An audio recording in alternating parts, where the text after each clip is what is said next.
Good morning, everyone, and welcome to episode 43 of Snowed, the Michael Snow is a Fraud story. So I'm going to backtrack a little bit, and I want to talk to you about the time frame shortly after Mr. Snow was forced out of the house.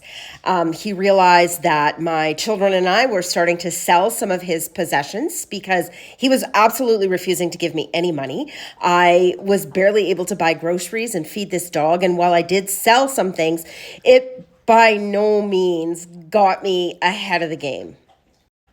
So the one thing he absolutely insisted that he wanted was this Harley Davidson motorcycle that he had convinced a friend of mine to finance for him.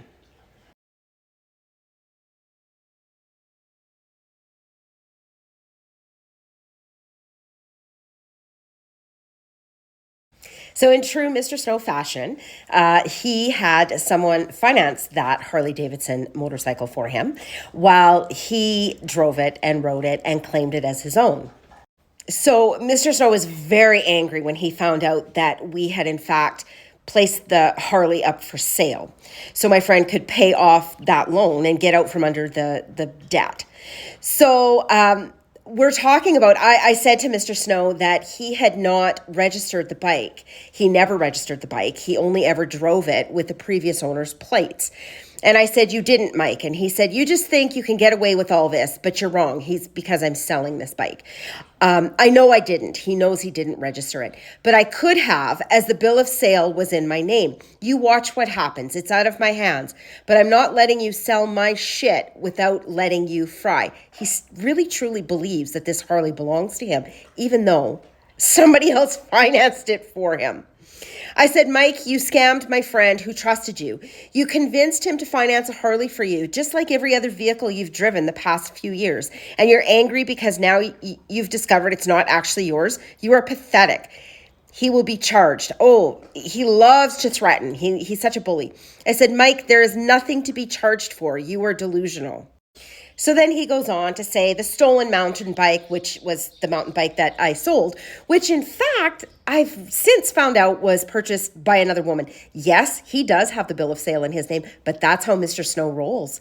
Guess we will find out. Sarah will be getting done for the bike. That's my daughter. I guess he's taken her down now too. I said, "Mike, look in the mirror, big man. You are the one, well, while a criminal record, I guess the one who has a criminal record, who has done time for fraud. Maybe it's time for another round of prison." He said fraud on the Harley. He truly believes that I forged his name. That did not happen. I will tell you in a minute how we sold that Harley. "You think you will get a penny if I'm charged for anything?" He knows it's coming. I said, "Honestly, you're the most pathetic man I've ever met. You're such a limp dick loser." It's the truth. "You were never going to give me a penny. And honestly, if it costs me $1,000,000 to see you in jail for what you've done to me, it might be money well spent. Maybe I'll see if Corey," because of course at that point, he still wanted me to believe that Corey was the one who gave him the substantial amount of money that fall, "wants to help me with the legal fees. Now, excuse me, but I have a box of random papers to burn." That was me threatening to burn his love letters. So, how did we sell the Harley if he had the bill of sale in his name? Well, because he had never registered the bike, I took all the paperwork down to SGI and I asked them, "Who owns this bike?" And they said, "Well, because you have two pieces of paper, one with the bill of sale and one with the financing in somebody else's name, you can use either one of these pieces of paper to register the bike." So I promptly registered that bike in my friend's name, and he now legally owned that bike, which was great because he'd been paying the payments on that bike. So now that it was in my friend's name, we were able to sell it. And so, yes, he was out some money for that, for sure. Absolutely he was. But at least he got out from under those payments. Now, the next issue I had was the Range Rover sitting behind my garage. It looked like trash in my neighborhood, and it wasn't long before I had a letter and the police come to my house saying, "You've got to get rid of that piece of junk." So you can see right here, here's the letter, and it says junk vehicle.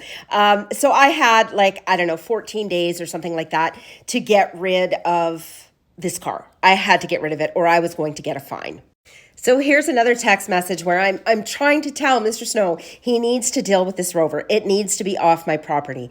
And he says, why are you digging such a hole? Tomorrow I'm contacting Tim, going to get his lawyer involved. Again, he's threatening to bring my ex-husband into this. I said, do what you need to do and I'll do what I need to do, Mike. I need that Rover off my property. I'm done paying your fines. You have until the end of the month. If you don't deal with it, I will. This is where he starts raging. Can you not see how fucking stupid you are acting? I'm not moving it. I'm not giving you a cent. I'm going to go after your assets, 0, your pension, your kids' jobs. I'm not fucking around. You have committed so many crimes, you dummy. I did no crimes. But he likes to threaten because he's a bully. You have made your choice. The gloves are off. The car is getting picked up. I made a deal with O'Brien's to put me into something else. Well, here's the thing. Denise and I, we'd already been chatting. We knew that he wasn't pulling that car out from under me. Little did he know, those threats were quite empty. The Jeep will be in a location you can find, stripped of anything I purchased. Stripped of anything he purchased with my money or another woman's money. So this continues on, and he says, block me. I don't care, because I was just blocking him repeatedly. I said, that's fine, Mike. I'm looking at all options for this Rover. Do you want the city to tow it and you are out everything, or would you rather get some money for it? It doesn't run. You can't afford to fix it. I'm not willing to pay any more of your fines. You've already had the cops here. And I have a letter from the city. So you can see here, I'm having the Range Rover towed away. My original plan was just to get a tow company and have them tow it to his storage unit where the rest of his stuff from his shop was, and just let him deal with it. I was so done with paying any more for him and his issues. However, when I did call the tow company, they said, is this an abandoned vehicle? And I said, well, yes, I guess it is. And they said, oh, well, if it's an abandoned vehicle, what we can do is pick it up and for free, that's not going to cost you anything. We'll just take it and put it in our impound lot, and they've got 14 days to pick it up. And if they don't, then we just dispose of it. Could it get any easier than that for me? So off that Range Rover went. So here is after the Range Rover has been towed. And I said to Mr. Snow, I still need dog food for your dog. And yeah, your Rover is also in a secured yard, because he was telling me that the Jeep is in a secured yard and he's not giving it back. And he said, who towed it? You call it in? I said, I told you. You had until the end of May to deal with it, and you didn't. So I did. He says, well, since there will be a daily storage fee, guess who gets no money? He never sent me a penny, and he wasn't planning on sending me a penny. Should have moved it to the driveway. Like... The car doesn't run, but he wants me to move it to the driveway so I can yet deal with some more of his shit. Better give me the name of the storage yard so I can let the person who actually financed the Range Rover know. So there he is admitting. I said, no money equals no storage name. He said, don't matter to me. I said, good thing, because they'll be parting it out if you don't deal with it soon. So here he is. He said, you must have forged another ownership, huh? Like I guess maybe he's just projecting what he would do onto me, because I certainly didn't forge anything. They can't legally part it out. Actually, they said they could. And I washed my hands of that. I said, nope, I sure didn't. And I haven't this far, but actually they can.